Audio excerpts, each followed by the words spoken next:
Tonight, the mother of Brianna Ghey tells me social media companies are turning a blind eye to the suffering they're causing children, and the government needs to act. I've sat down with Esther Ghey, who wants the law changed so parents have control over what teenagers are seeing on mobile phones and for social media to be blocked for under 16s. And she is clear the government's Online Safety Act doesn't go far enough. Also tonight, the UK economy enters a recession, but the Chancellor says there is light at the end of the tunnel.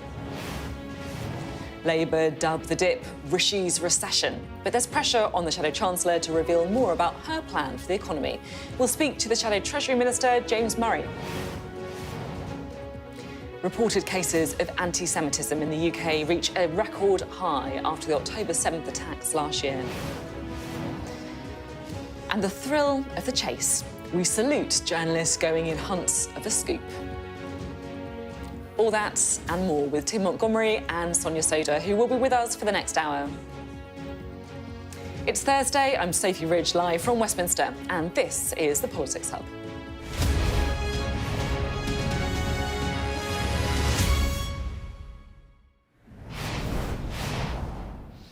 Hello, good evening. I want to start the programme tonight with an interview that I'm still reeling from. It's with a mum from Warrington, Esther Ghey, an ordinary mum in lots of ways, but also one of the most extraordinary people that I've ever met. A year ago, her daughter Brianna was murdered. She was 16. She was stabbed to death by someone she thought was her friend. Well, since then, Esther has been at the centre of a tornado of news at the trial, where two 16-year-olds were found guilty of an exceptionally brutal killing. And here in Westminster too, Brianna was transgender, and there was a political storm when Rishi Sunak made a jibe about Keir Starmer not knowing what a woman was at the same time that Esther was visiting Parliament. But throughout it all, Esther herself has remained perfectly dignified and still in the eye of the storm. And as you'll hear in a moment, she's pretty critical of the big tech companies. She says they're turning a blind eye to the damage they're causing to children and are too focused on profits. She's looking at working together with Ian Russell, the father of teenager Molly Russell, who took her own life after looking at images of self-harm on social media. And she doesn't want to play politics. She wants to create a lasting legacy for her daughter, rather than get involved in a row that Brianna's case caused at Prime Minister's Questions earlier this month. After that session in Parliament, the Treasury Minister, Laura Trott, came to this studio and said that Esther Ghey didn't want the case to be about trans issues. But when I asked her, she told me that the fact Brianna was trans was a factor in her murder. Well, Esther says politicians aren't listening, or they are listening, but they're not doing enough. And she doesn't see how government plans to ban mobile phones in schools are going to help because teachers are under enough pressure. What she wants to see is a law changed around how young people can access social media to spread mindfulness in schools, a mission to create a real legacy for her daughter. But what I felt when I sat down with her earlier was her steel. This is a woman on a mission. Thank you so much for talking to us today. I just want to say what a privilege it is for you to give us your time, so we really appreciate it. It's been a year since you lost Brianna, something that no mother should ever have to go through. What do you want your daughter's legacy to be? So I'd like to create a lasting legacy for Brianna. I'd like to improve the mental health of young people, and I would also like to see a more empathetic and a more understanding and more mental resilient society as well. I'm really keen to talk about both of those two things that you've clearly got lots of ideas about and you want to campaign on. And to talk about Brianna's legacy and the person that she was as well. I did just want to spend a little bit of time talking about what happened to her in the trial as well, if I can. And I don't really want to talk that much about the people who did what they did to your daughter, or even really sort of use their names. But obviously, there was concern over the sentencing. Do you think it was just?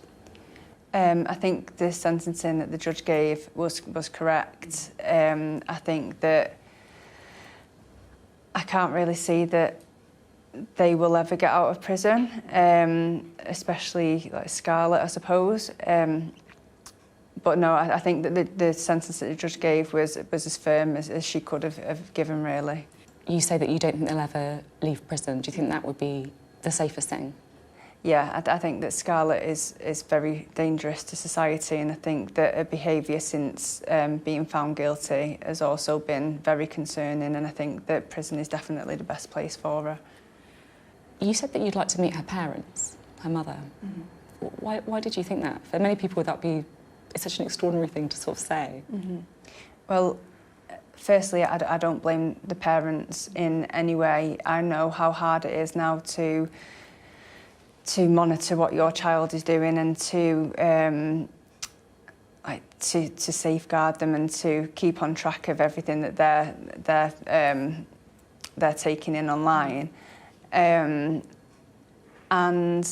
yeah, I'd like to meet Scarlett's mum to see how it was for her and if she had the same struggles as what I had with Brianna, and just to see what life was like as a family, really.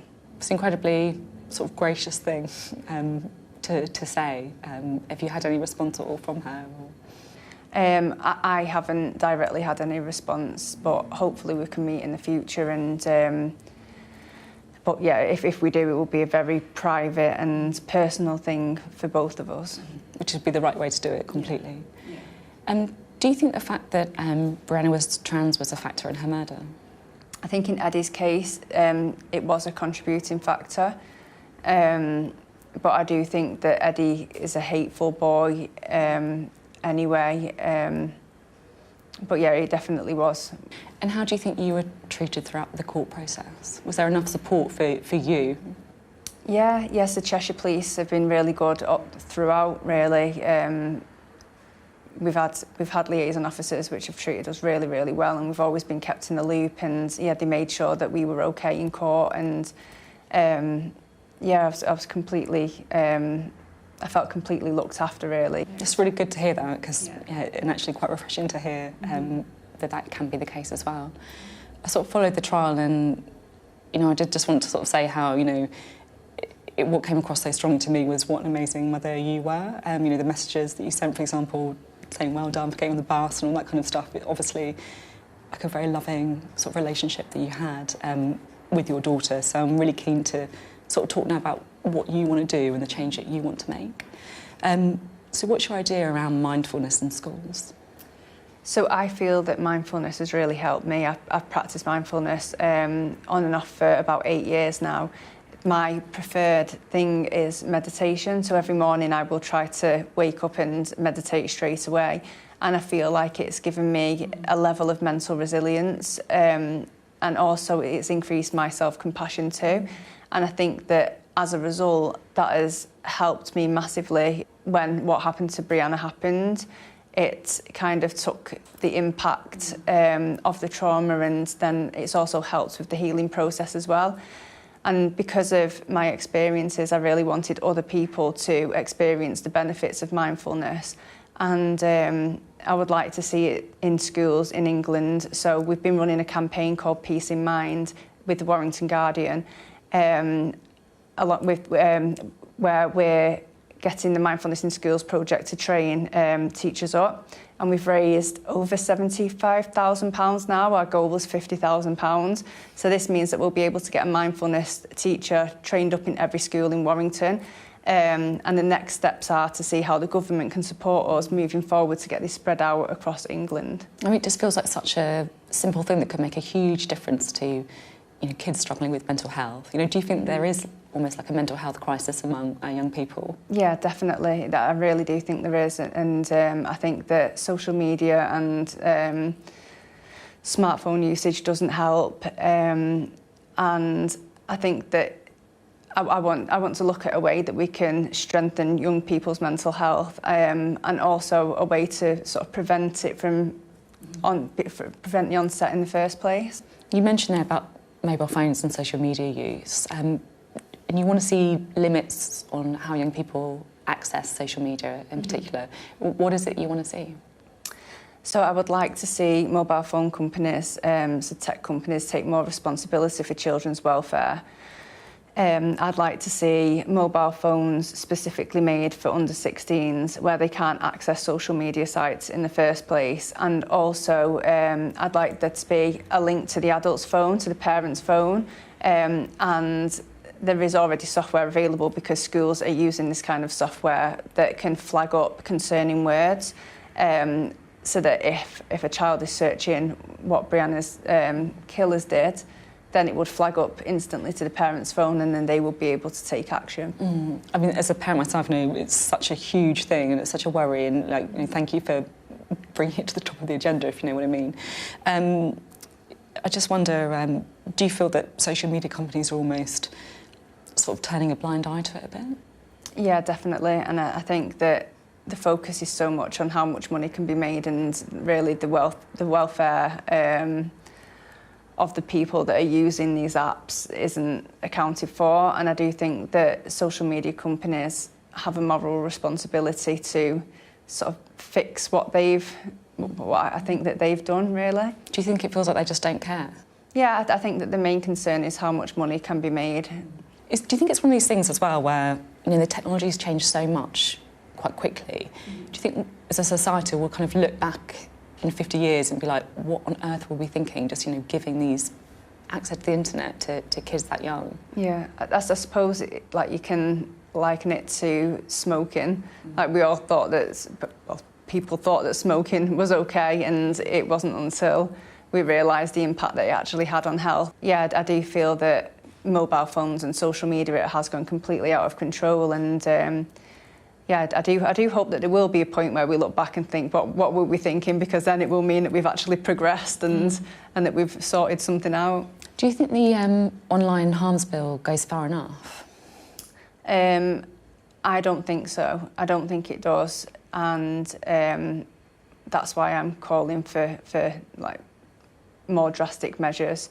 But I am willing to speak to the experts and to the regulator and just see what we can do, and just I think it's important to have these discussions and to see what we can do moving forward. And to kind of be collaborative, work together and try and find a solution. Yeah, definitely. I mean, I guess the other thing is mobile phone use in schools. It's something that the government's kind of looking into. If it is just guidance that schools could just ignore, do you think that's enough, or do you think there should be a ban on mobile phones in schools? I don't really understand. I don't know how they would enforce a ban on mobile phones in schools. I think that there's already so many pressures on teachers, and I know that a lot of it does come from mobile phones, but I think that a lot of schools don't allow mobile phones anyway, but children just find a way to smuggle them in. Yeah. It's a good point. It's a very fair point. There's almost been a bit of a community of parents whose kids have been impacted by social media use. I'm thinking about Molly Russell, who took her own life after looking at self-harm videos on Instagram. Have you reached out to her parents at all? Yes, so I'm in contact with Ian Russell, and I'm really hoping to work alongside him to try to push for a change, because I think that the more people that are together, the louder our voice, and I think that's really important. Has that been quite a supportive sort of relationship then? Yeah, I think he's really great, and I think I can learn a lot from him as well. Yeah, he's certainly an incredible campaigner, I think, to getting that across. I know you have said that you don't want to talk about what the PM said about trans people at PMQs when you're in Parliament, and I really respect that, and to be honest, I think it really shows how you kind of want to rise above the politics and not get dragged into that. It does feel like you are kind of keen to kind of take the politics out if you're campaigning. Yeah, well, I think that what we're talking about is real lives, and I think that that's what I want to focus on, and I want to focus on creating that lasting legacy for Brianna, and I want to focus on making life better for people. And how do you think politicians have reacted so far to the things that you've called for in terms of mindfulness in schools, in terms of limits on mobile phones? I feel that with regards to the mindfulness in schools, there has been cross-party support so far. We've received a lot of positivity from that. I think that the mobile phones is in the early stages at the moment, but we've run a petition. I think there's over 95,000 signatures on there now. So, maybe that's the next thing. I can have a chat with politicians. Yeah, I bet you'll be a formidable person to have a chat with. Is it something that you would like to see in the parties' manifestos, all the parties' manifestos, going into the next election? I definitely think that there needs to be more of a focus on young people's mental health, and if we could get both of the things that I'm campaigning for written into manifestos. And I know it must be really difficult to talk about Brianna, but you're talking about mobile phone use. How do you think social media impacted her? I think that social media impacted Brianna massively. So Brianna was self-harming and she had an eating disorder and she also suffered with anxiety as well.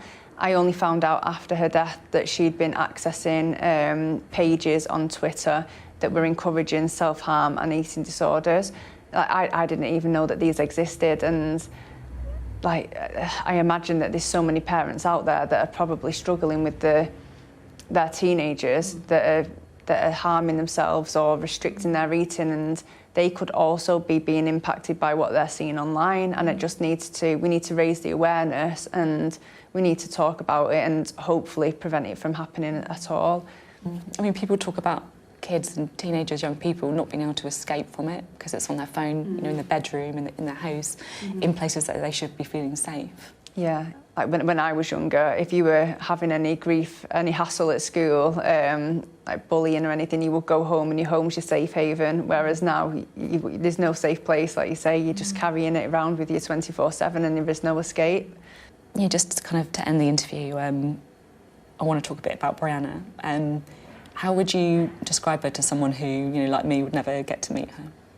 Brianna she was so complex and she's so hard to describe, but she was absolutely unique and she was one in a million as well. And she was just so full of life and fun and happiness. She was much younger than what she was really. She was the baby of the house. So yeah, she was so much fun and she had an infectious laugh and. Yeah, but like I say, that she was so complex. So, because on the other hand as well, she was struggling, but she never let that stop her or get her down. She always was proud and happy to be who she wanted to be. Is there any kind of particular sort of memory that you think about a lot, or that you want to share with people that you think, oh God, that was so Brianna? So all of my best memories are the simple ones when we are at home and we're just dossing about and spending time with each other. But she also used to love, we've got 2 dogs, so we only holiday in England, so we'd always make sure that we had a hot tub holiday, and she absolutely loved the hot tub, and she would just be bobbing around it for about 8 hours a day, you could not get her out of it. And yeah, that's I think they're probably my fondest memories, the times when you're not at work and you can actually really spend proper time. Some quality sort of time with people that you love. You've done her really proud, so thank you so much, and thank you for talking to me today as well. No, thank you for speaking to me. Thank you. That was Esther Ghey. Well, let's bring in our jury for tonight, watching along with you guys at home. Tim Montgomerie, the founder of Conservative Home, and Sonia Sodha, the chief leader writer at The Observer.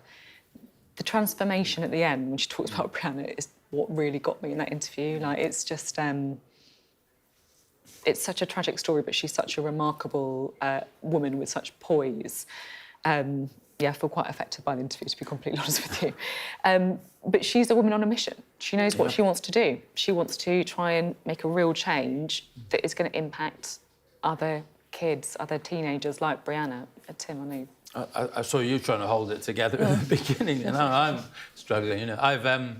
It's probably the saddest of my life. I haven't become a father, but to actually have a child and to lose that child, it's just, I can't imagine it. And she could give a lesson in political communication to a lot of our MPs. There wasn't a word wasted, I think, in that interview.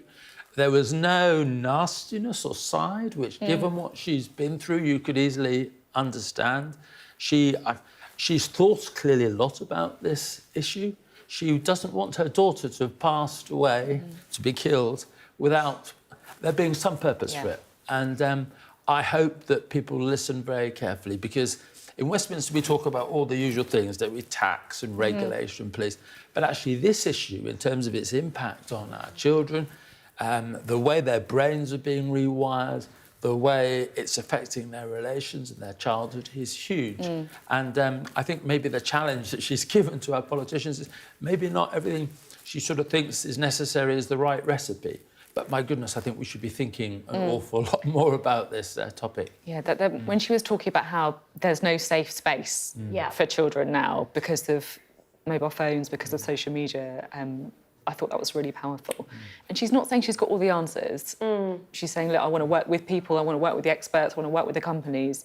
But, you know, it's hard not to agree that there has to be some kind of solution to Definitely. it. I think she's asking us to think again and to think whether we're doing enough as a society. I thought it was an incredibly powerful interview, and it's so admirable to turn such an awful tragedy into a positive call for action. But I think she's right in the sense that this is a profound shift in the way that children and young people live their lives. You know, we were all talking about it before coming on air, how glad we are that this isn't something that we had to face. And I think, you know, some people will say, oh, well, you know, we had the moral panic over video games and people got very het up about it, and actually it turned out they weren't doing young people as much you know, the damage that we feared. But I really do think that this is different. And when you think about what young people are exposed to online and the fact that you've got these companies, I think she, you know, really hits the nail on the head when she talks about profit. These algorithms are driven by profit, pushing more and more extreme stuff, worrying ideas about extreme ideologies, about self-harm, you know, pushing people to interact with each other in very polarising ways. Social media companies, you know, it's not kind of like an offshoot. They make money out of it. It is their business model. So I think she's absolutely right. You know, maybe the solutions aren't exactly the right ones, but she's absolutely right to be asking a question. I bet if you ask parents, could we just wave a magic wand and make social media go away for under 16-year-olds? I bet you loads of parents would want that. It's very difficult to do on an individual basis, so as a parent, because there's peer pressure, and if your kids' friends have got it, they want it too. But, you know, I think there's a good question to ask about what are the devices that we can use to actually say, yeah, let's regulate this stuff, but also how can we all act together as adults to just take some of this stuff away from kids more? She's quite dismissive of the online harms bill. She clearly doesn't think it goes far enough. Well, I think those who were involved in that, and I think it was actually a landmark piece of legislation, partly because almost no one in the world had even tried to do something like that before. I think it was a lot weaker than a lot of people wanted. And the tech companies, Sonia's right, you know, they have profit and they have power, and they pushed very hard against this. You know, Britain was threatened, you won't have any of us with our headquarters in London if you go too far on this. And I think to get something on the statute book that can be improved in the years ahead, that often happens with legislation.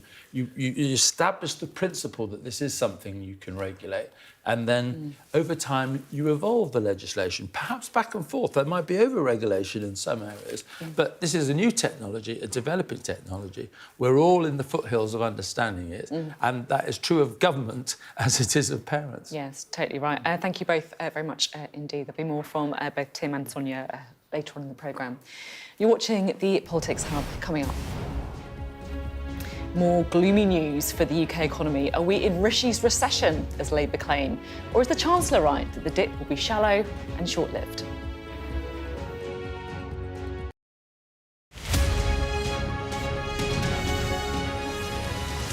I'm Greg Milam, and I'm Sky's chief North of England correspondent. I've reported from around the world and around the UK. I'm Mark Stone, I'm Sky's US correspondent based here in Washington, DC. And beyond the United States, from across the world, I report on the biggest stories. I'm Stuart Ramsey, and I'm Sky's chief correspondent. I'm David Blevins, and I'm Sky's senior Ireland correspondent. I remember some of the worst of the violence here. I'm Alex Crawford, and I'm Sky's special correspondent based in Istanbul.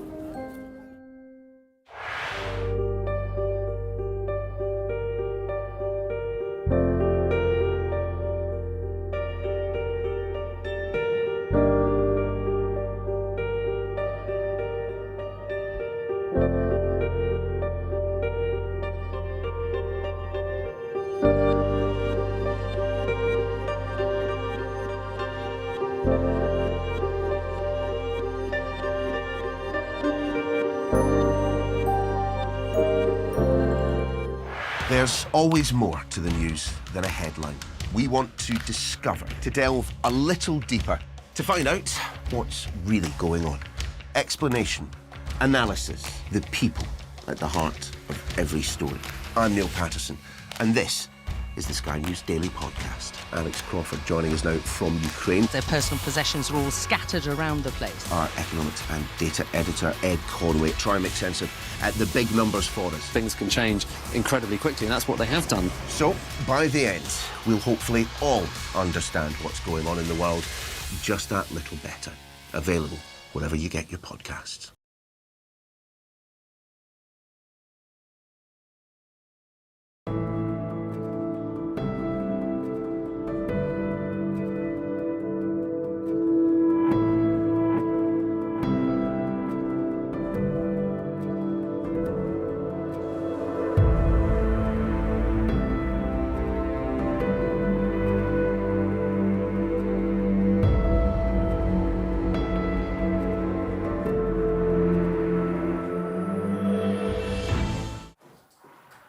Hello, welcome back. Well, it's not the news any government wants to hear at the start of an election year, but today came official confirmation that the UK has entered a technical recession at the end of last year, meaning that there were 2 successive quarters where growth fell. The Chancellor, Jeremy Hunt, said that there is light at the end of the tunnel, despite the news, but Labour dubbed it Rishi's recession. Well, let's take a look at the numbers now, shall we? The economy shrank by 0.3% in the final 3 months of last year. Now, that followed a smaller fall of 0.1% in the 3 months before that. Perhaps most significantly, though, because of the rising population of the country that's been fuelled by high levels of immigration, it means per head the economy shrank by 0.7% across the year. Gurpreet Narwan reports. An economy that's been in the doldrums for years and still no spring awakening. The country is now in recession. And Labour say only one person is to blame. This is Rishi's recession. And it is the British people who will pay the price. But what did she have to offer? As Chancellor, would you not have been prepared to induce a recession to tackle inflation? And if not, how would you have dealt with the inflation crisis differently? The UK has the highest inflation in the G7. I don't buy this argument that you need to have a recession to get inflation down. Other countries doing an awful lot better at controlling inflation whilst also managing to grow their economy. But the Chancellor remains confident in his plan. Better days lie ahead and promised tax cuts are on the way. If you look around the world, that the economies like the United States and Canada, which have lighter taxes, particularly lighter taxes on business, tend to grow faster. But I would only cut taxes in a way that was responsible. Are you prepared to constrain public spending even further to fund tax cuts? Everything I do in the budget on March the 6th is prioritising economic growth. And we have a plan that we are sticking to, which is bringing down inflation and unlocking the potential for growth. This is a time when we need to stick to our guns. Or is it the time for change? Some economists seem to think so. We really need to work out how best to invest in our economies, and it also needs to be at a much bigger scale than we've seen in the past. I think we're in denial if we think that kind of short-termist tax cuts or short-term spending cuts will mean that the economy will be boosted in the long run. A low-growth, high-tax economy is untenable, but do politicians on either side have the ambition and patience to sow the seeds for long-term economic growth? Gurpreet Narwan, Sky News. Well, Gurpreet is here with us now, live. Well, the Chancellor's saying there's light at the end of the tunnel. Is he just trying to put a gloss on a bad situation? Yeah, I don't think any government in the run-up to a general election wants to be selling the idea of a recession to the public, but that's exactly where the Conservatives have found themselves. But their argument is very much that this is par for the course, that rooting out inflation from the economy was inevitably going to involve economic pain. But we've turned the corner, there are brighter days ahead, and soon there'll be time for some tax cuts. The argument is that the plan is working. Now, Labour, as you would expect, they're not really buying this idea that a recession was inevitable to deal with inflation. They're pointing to other countries that have managed a softer landing, saying that not every country fell into recession when rooting out inflation. Although I think it's fair to say, if you look at other European countries, other big importers of energy, that no economy has had an easy ride of inflation. Rachel Reeves also said that Britain needed new ideas to invigorate economic growth, but I don't think it's lost on anyone that Labour has just dropped the central tenet of its economic growth policy, the £28 billion green spending pledge. So some questions there about whether Labour has the ambition to turbocharge economic growth in the country, or whether things will broadly be the same. And increasingly, economists are saying that we need some ambitious thinking, that it's not just about reversing this recession, but pulling us out of what has really been years of economic stagnation, that now we need to start investing in public services and public infrastructure. Only then can we get out of this sort of low growth, high tax trap. Until then, any tax cuts, we talk a lot about the tax cuts that may or may not be coming in the budget, but until then, that's just short-term thinking and tinkering around the sides. And any of those tax cuts may be a bit of an illusion, because unless both sides are willing to be more flexible with their fiscal rules on borrowing, tax cuts will inevitably involve cuts to public spending to fund them, and public services have already been cut to the bone. So I think the way out of it is to grow the pie, but that may involve some long-term thinking on both sides. OK, thank you very much indeed. Gurpreet there. Well, Gurpreet was just talking about Labour's plan, and Labour's shadow Treasury Minister James Murray joins us now here in the studio. Great to have you with us. Thank you for being with us. So, we're in recession. What's your reaction? Well, as you said, the figures today from the ONS confirm that Britain has fallen into recession. And we also know now that the economy is smaller than it was when Rishi Sunak went in to 10 Downing Street in 2022. So really, Rishi Sunak's promise to get the economy growing has been completely broken. You know, the centrepiece of his whole leadership is really in tatters. And that's why it is Rishi Sunak's recession, because, you know, people and businesses across the country are paying the price for this. And frankly, it's time for a change and time for our plan to get the economy growing. I'm interested in the change and what that plan is, because if things are as bad as you say, then presumably you've got quite a radical plan to kind of change things up if you were to win the election. So what is the key difference, the big difference between your plan for the economy and what the Conservatives are doing? Well, let me just set out three foundations of our plan, and I think you'll see how different they are from what the Conservatives have been offering. Firstly, offering stability. Now, I won't need to convince you there's been a lot of instability in what stability mean? So stability for us, I'll tell you exactly what it means. So it means our fiscal rules, which Rachel Reeves has been talking about since she became Shadow Chancellor. They have fiscal rules as well, so that's not really a difference. Well, they keep changing where they are on those. Okay. We're going to stick to our fiscal rules. We also want to introduce a fiscal lock if we get into government, which makes sure there is a guaranteed Office of Budget Responsibility report ahead of any major fiscal event. Which they also do now. I know they didn't do under Liz Truss, but they absolutely do now. I don't think you can brush over what Liz Truss did quite so quickly. I asked you what your key economic difference is, and you said an OBR report, which the government literally do before budgets.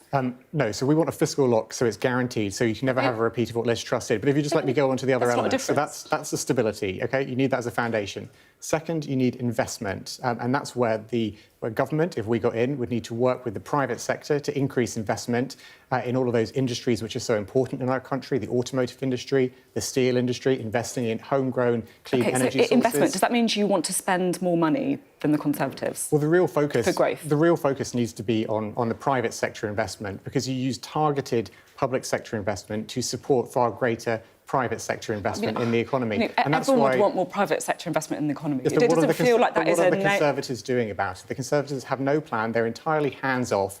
They're hoping the economy will get better, but doing nothing to actually get it growing. What we've set out is our plan, our Green Prosperity Plan, about making sure that we are investing alongside the private sector to increase private sector investment in those important industries and the homegrown clean energy. Can you just say one more? You can. One more, because the final bit is really important to emphasise this.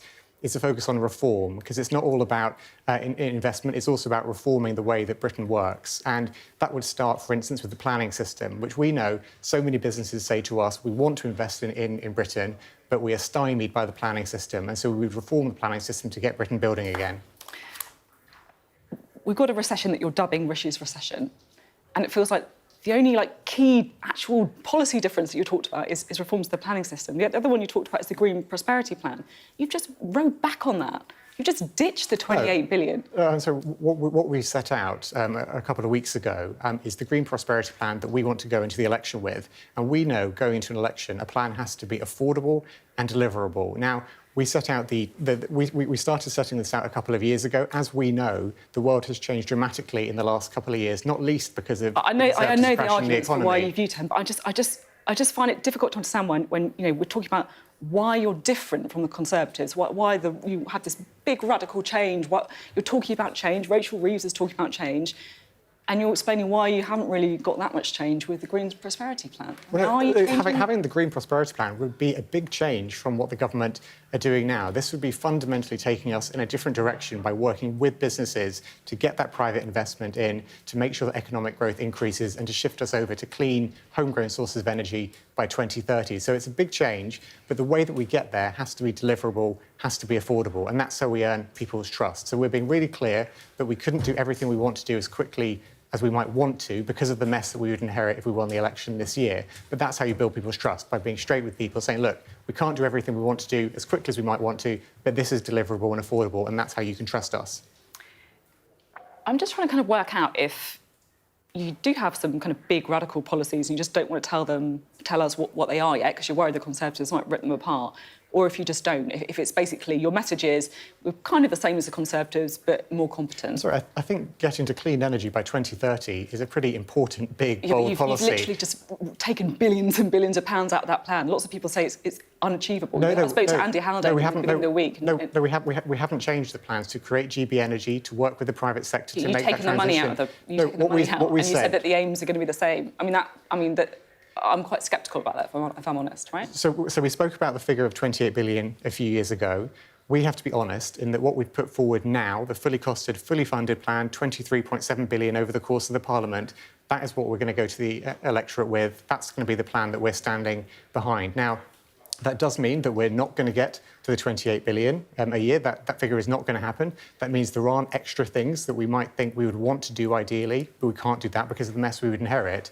But the transition to clean energy, the investing alongside the private sector in industries like steel and other important technologies of the future, all of that is still in our plan, along with home insulation for properties in the UK. So all of that is still in our plan, but we have to make sure that it's deliverable and affordable, because otherwise we won't earn people's trust. When are you going to give us a really detailed economic plan about what you're going to do on taxes, on spending, on stuff like that? Well, obviously, all the detail comes out in the manifesto, but I think you've seen a lot of detail set out already. So, for instance, we had a business conference recently where we worked with a lot of the people in the business community who we've been talking to over a number of years to develop our policies going into government. And there, Rachel set out the cap that we would have in government on corporation tax, for instance. She set out how we would publish a business taxation roadmap in the first 6 months of a new parliament, setting out what would happen to business taxation over the course of that parliament. That kind of thing is really important to businesses making investment decisions. And that's really important to getting the economy growing and making people across Britain better off. OK. I just want to talk to you a little bit about the story that we've seen over the last week about anti-Semitism and the Labour Party. Were you comfortable at the speed with which Labour reacted once the comments that were made by your candidate in Rochdale were made public? I'm very comfortable with and hugely respect the way that Keir has acted decisively against anti-Semitism right from day one of his leadership of the party. He made it a priority on day one. He's been ruthless in tearing anti-Semitism out from whatever part of the party it comes from. And in this latest episode, he's taken a step which I think everyone would recognise is a really huge step to take during a by-election. Pretty unprecedented, I think, to say that we withdraw support for the person who was the Labour candidate midway through a by-election. And that's how important it is to him, and that's how important it is to us as a party. It wasn't done immediately, though, was it? Well, what happened, as I saw it, watching it, there were revelations over the weekend. The candidate issued a fulsome apology, but when further information came to light, the support was immediately withdrawn for him going into the election. And I think, if you look at quite how, as I say, unprecedented I think this is, to withdraw support for a candidate mid-by-election, that's a huge step to take. And I think it shows just how tough and serious Keir is about this. OK, thank you very much indeed. Great to have you on Thank the you. programme today. James Murray speaking to us there. Well, the announcement of a recession is sure to feature in tomorrow's papers. We'll have our extended press preview and news review from 10:30 this evening. Joining us will be the journalist and author Rachel Shabby and the political commentator Benedict Spence. Coming up next on the Politics Hub, we'll get reaction to today's economic news with our panel.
Hello, welcome back. Well, with the economic news today, the news of that recession, we can talk now to Tim Montgomerie and Sonia Sodha again. Sonia, so recession, always a difficult thing for a chancellor, let alone in an election year. It doesn't make it more difficult now for the government to work out what on earth it's going to do in the budget. I think it does. I think the important thing to say, though, is that these are the headline figures. What matters is how people are feeling.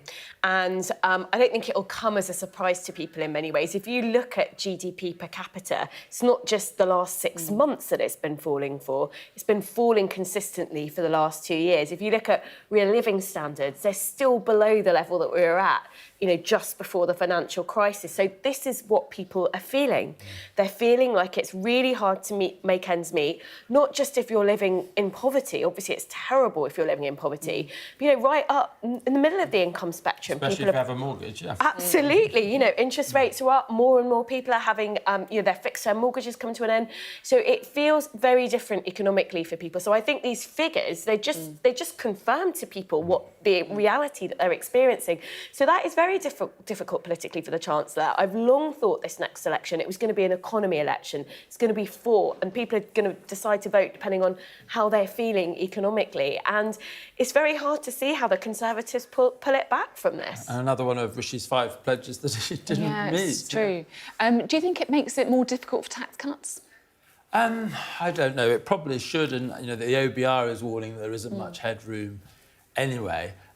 I just think the Tories don't really have many cards to play, and if in doubt, the Tories cut taxes, and it's usually somewhere where Labour can't go. But I think this matters a lot, actually, because Rishi was supposedly the adult in the room after Liz Truss. This was his big thing, the economy. I think it's fair to say, actually, Britain isn't growing much more or less than other world economies. But what we can say is that Rishi hasn't made a difference. He hasn't made it better. And that's someone who used to have Nigel Lawson on his wall. I'm old enough to remember. Nigel Lawson did great reforming budgets. Sunak's real disappointment is he never really did any big reforms in his budget. So he didn't move the game in a way that a really reforming Chancellor would have done, and then Rishi, the Prime Minister, would have benefited from. And I think the thing to say about tax cuts is, first of all, I think there's probably very limited political gain at this stage, because what you're doing is you're offering these tax cuts on top of an incredibly difficult economic environment. And I don't think it's going to get voters thinking, I'm not going to hold the government accountable for what's happened. But also, I think it's really problematic because what is being talked up is the Chancellor cutting taxes in a pre-election budget, but effectively delaying paying for those tax cuts until after the next election. So saying, it will be done through further cuts to public spending. Look at the NHS. Waiting lists are the highest they've ever been. There's no money to cut from public services. In fact, they need more investment. So it's really a sort of, rob our future to try and give a little election incentive here and now. At the same time, though, people, part of the cost of living crisis is people really are struggling themselves to make ends meet. And while productivity in the private sector, for example, largely recovered from its pre-pandemic levels, the public sector hasn't. There is something about the working-at-home culture. There is lots of problems in the public sector. So, yes, I'm not saying funding isn't important, but actually there is just throwing money year after year at the NHS hasn't proved to really produce much of a benefit. And I think people feel, I can use some of that money better myself than the state can, and I can understand that. Let's talk about Labour, shall we? Because it feels to me that yes, Labour are... It feels... Getting excited. There we go. It doesn't take much to make me happy. It feels as if Labour have diagnosed a problem. Do you think they've been radical on the solution, Sonia? I think Labour's in a bit of a bind, actually, if I'm honest. So they're pursuing this very, very risk-averse political strategy, and you can see why. They want to get into government. Absolutely, after 14 years, you can see why.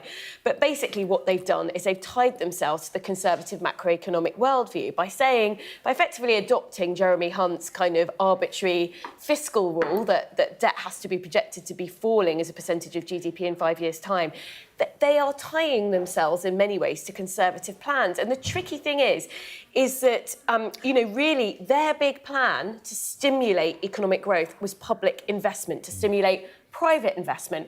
Britain does terribly when it comes to both public levels of investment and private levels of investment. You can't grow as an economy without it. Labour's plan for it was to spend 28 billion on the green transition. They've resiled from that and said, actually their fiscal rule, the Conservative macroeconomic worldview, is more important.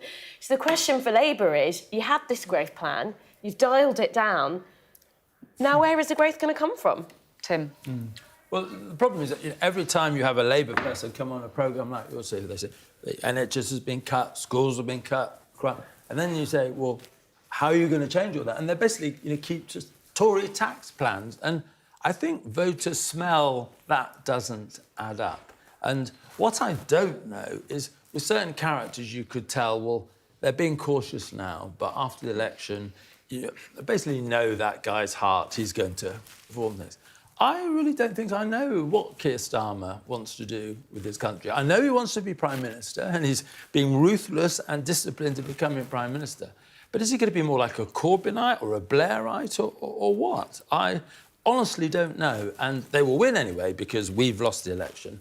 But my goodness, it's just completely unknown what the next Labour government will do, which is why we must talk more about Labour and put them on the spot. It's true, we do need to talk about the polls are right, and they could be forming the next government. Thank you both very much indeed. Still to come on the Politics Hub. David Cameron needs to worry about his own country, and frankly, he can kiss my ass. After our US correspondent James Matthews' confrontation with a US Congresswoman last night, we look at the arts of the journalistic doorstep.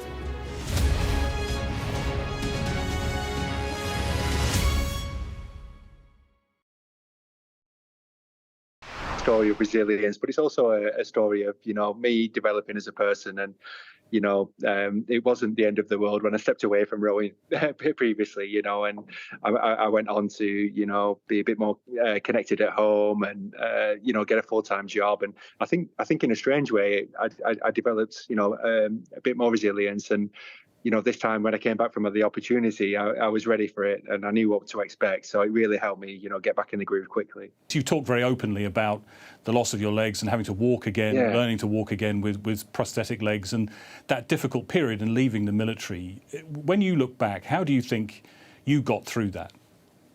Yeah, I think for me, I lost that social connection. I didn't realise this at the time, but that's what was missing. You know, it was I missed that social identity. And I think once I started getting back in the gym and, you know, engaging with sports and things like the Invictus Games, you know, it really just helped me, you know, boost that self-esteem, you know, become more comfortable within my own skin, learn more about my disability, you know, push the boundaries of what I was capable of. And it all sort of culminated in me just being much happier and, you know, up for the challenge again. You know, I kind of found that old Greg, the commando Greg, you know, that I lost for a little while.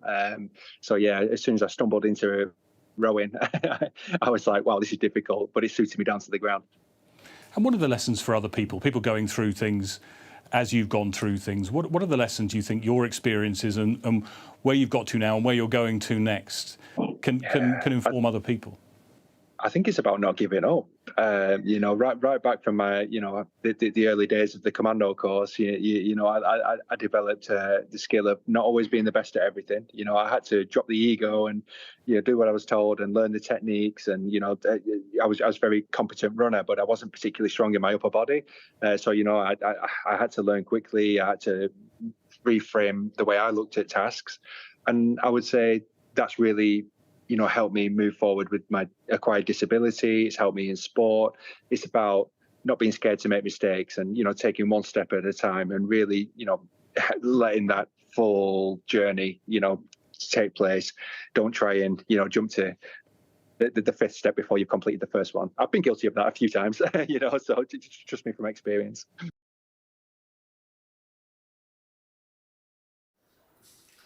Hello and welcome back to the Politics Hub. Now, if you were watching the show yesterday, you will have seen our US correspondent James Matthews tackling the Republican politician Marjorie Taylor Greene about comments made by the UK Foreign Secretary Lord Cameron, where he urged the US Congress to vote through support for Ukraine. It's worth re-listening to a bit of that exchange. Well, he likened you to an appeaser to Hitler in not voting through funding for Ukraine. Are you an appeaser for Putin? I think that I really don't care what David Cameron has to say. I think that's rude name-calling, and I don't appreciate that type of language. And David Cameron needs to worry about his own country, and frankly, he can kiss my ass. But do you think Putin's the good guy in all this?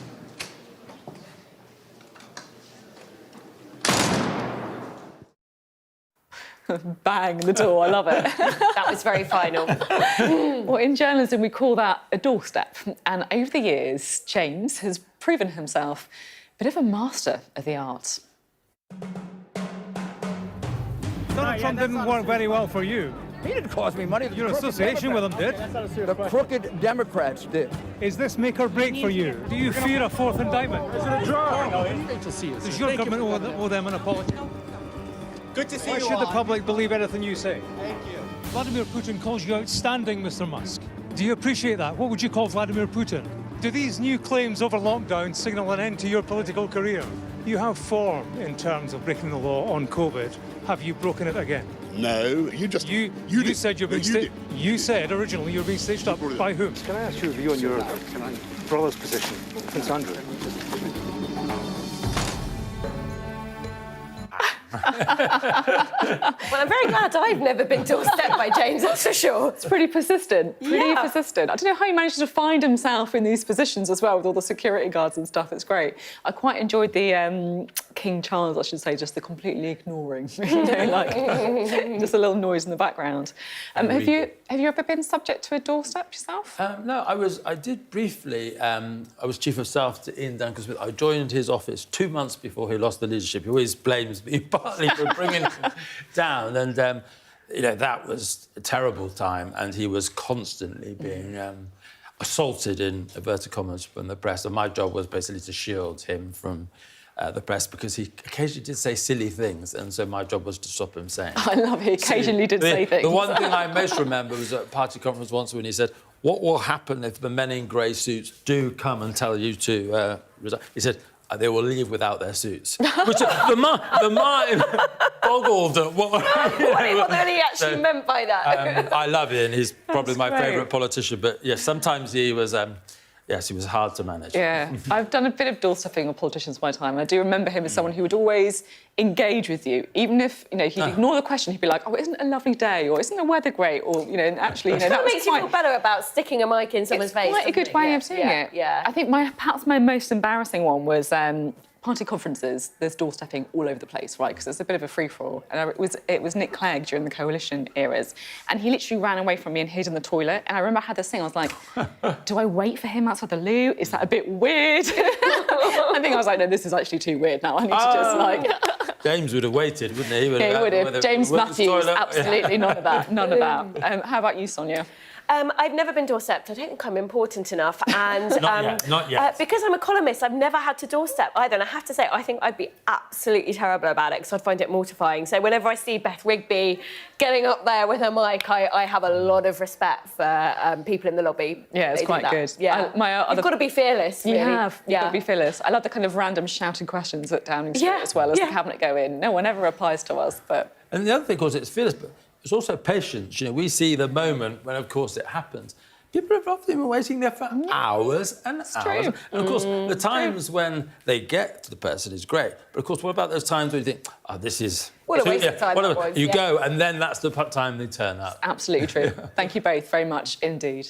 That is it from us tonight. I'll see you on Monday at 7. Up next, it is the UK Tonight with Greg Milam. See you Monday.